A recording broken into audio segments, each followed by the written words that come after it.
Now, the banks have criticized the move, saying Moody's decision is backward-looking. Is it? Look, the banks are dead. You know, there's a famous Russian short story, The Death of Ivan Ilyich, about a dead man who hears everyone talking around him. And that's what we're talking about when we're talking about the global banks. They're dead. They're corpses. No amount of aerosol trying to make the stink go away is going to change that.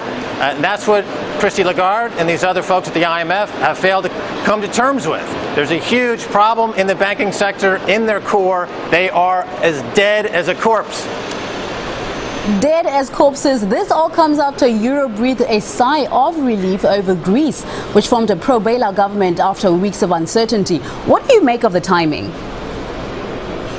The timing makes no difference because starting in 2007, 2008, you had what's called in economics a Minsky moment, where the global indebtedness reached a critical amount of no amount of stimulus or any kind of policy changes would change the fact that the globe is embarking on this massive global deleveraging, which is going to end in massive defaults in banks across Europe and across the world. These major banks in Europe are technically insolvent. Deutsche Bank is insolvent. BNP is insolvent. Societe Generale is insolvent. JP Morgan, insolvent. And, of course, Lloyd Blankfein, who's here at the conference in St. Petersburg, his bank, Goldman Sachs, is also insolvent.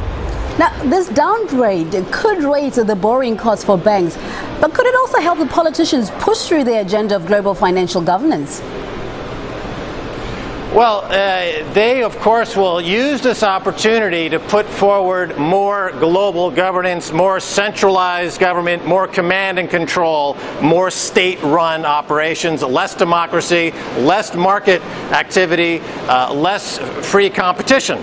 So all of those things are being displaced by state-controlled, command and controlled, bank and fascist relationship with governments, and that's growing to the detriment of people in Greece who are now suffering the real consequences. People are dying in the street. They can't afford health care. They can't afford food. That's the result of this incredible kleptocracy that has destroyed the global banking system. And nobody, particularly in America, particularly Barack Obama and his administration, are doing anything about it. Now, the leaders of the Eurozone's four biggest economies are meeting in Rome, with the Italian Prime Minister Mario Monti saying there's 1 week left to save the Eurozone. But after years of failing to deal with the crisis, is 1 week enough to perform some kind of rescue? A miracle, maybe?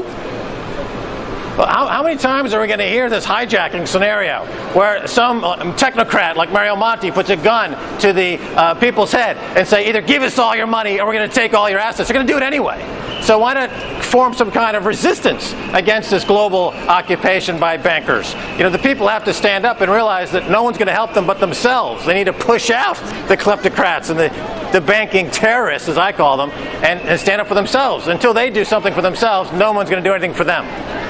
Well, thank you very much there. Max Keiser, economic expert and host of the Keiser Report here on RT. Thanks for talking to us.